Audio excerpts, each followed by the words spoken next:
BBC news আন্তর্জাতিক সংবাদে আপনাকে স্বাগতম। শুরুতেই সংবাদ শিরোনাম, এরপর বিস্তারিত।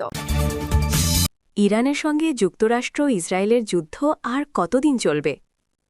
কাতারও কি ইরানে হামলা চালাচ্ছে? মেক্সিকোর কার্টেলগুলোতে কি যুক্তরাষ্ট্র অস্ত্র সরবরাহ করছে? ফ্রান্স বাংলাদেশ কমিউনিটির প্যারেন্টিং সেমিনার অনুষ্ঠিত। এতক্ষণ শুনছিলেন সংবাদ শিরোনাম, এখন বিস্তারিত। আপনি যদি মুসলিমদের পাশে থাকতে চান তাহলে ভিডিওতে লাইক করে চ্যানেলটি অবশ্যই সাবস্ক্রাইব করে দিবেন এবং কমেন্টে জানিয়ে দিবেন আপনার মূল্যবান মতামত। এখন বিস্তারিত। ইরানের সঙ্গে যুক্তরাষ্ট্র ইসরায়েলের যুদ্ধ আর কতদিন চলবে? ইরানের সর্বোচ্চ নেতা আয়াতুল্লাহ আলী খামেনি যুক্তরাষ্ট্র আর ইসরায়েলের হামলায় নিহত হওয়ার পরে এখন মধ্যপ্রাচ্যের নানা দিকে ছড়িয়ে পড়েছে সংঘর্ষ।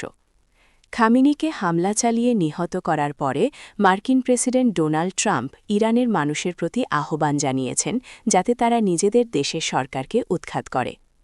ইরানও জবাবি হামলা চালিয়ে ইসরায়েল, বাহরাইন, কুয়েট, কাতার, সংযুক্ত আরব আমিরাত, জর্ডান, সৌদি আরব, সাইপ্রাসের ওপরে ক্ষেপণাস্ত্র আর ড্রোন নিক্ষেপ করেছে। হরমুজ প্রণালী দিয়ে চলাচল করা জাহাজেও হামলা করেছে ইরান।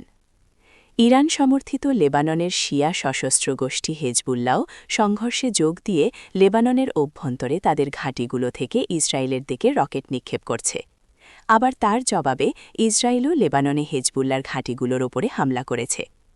এই প্রতিবেদনে তুলে ধরা হচ্ছে কিভাবে যুক্তরাষ্ট্র আর ইসরায়েলের সঙ্গে ইরানের যুদ্ধ বাঁধল, তার কী প্রভাব পড়বে আর কতদিনই বা চলতে পারে এই যুদ্ধ। ইরানে কি হচ্ছে?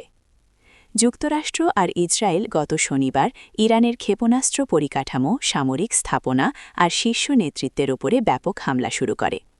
প্রথম দফার হামলাতেই আয়াতুল্লাহ আলী খামেনির পরিসরটি মাটিতে মিশিয়ে দেওয়া হয়। নিহত হন ইরানের সর্বোচ্চ নেতা। কাতারও কি ইরানে হামলা চালাচ্ছে? দখলদার ইসরায়েল ও যুক্তরাষ্ট্র যৌথভাবে ইরান আক্রমণ করার পর পুরো মধ্যপ্রাচ্যে সংঘাত ছড়িয়ে পড়েছে। প্রতিশোধমূলক হামলার অংশ হিসেবে উপসাগরীয় দেশগুলোতে মার্কিন সামরিক ঘাঁটি এবং স্বার্থসংশ্লিষ্ট স্থাপনায় ক্ষেপণাস্ত্র ও ড্রোন নিক্ষেপ করছে তেহরান।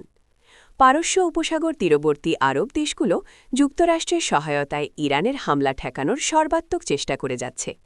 তবে এই প্রথম শোনা যাচ্ছে যে ইরানে পাল্টা হামলা চালিয়েছে কাতার। গত ২৪ ঘণ্টায় কাতার ইরানের অভ্যন্তরে হামলা চালিয়েছে বলে আজ মঙ্গলবার ৩ মার্চ ইসরায়েলি গণমাধ্যম দ্য জেরুসালেম পোস্টের কাছে নিশ্চিত করেছে পশ্চিমা জ্যেষ্ঠ কূটনীতিক সূত্রগুলো। দোহা তেহরানের বিরুদ্ধে বেসরকারি অবকাঠামো লক্ষ্যবস্তু করার অভিযোগ এনে এই পাল্টা ব্যবস্থা নেওয়ার হুঁশিয়ারি আগেই দিয়েছিল। মেক্সিকোর কার্টেলগুলোতে কি যুক্তরাষ্ট্র অস্ত্র সরবরাহ করছে?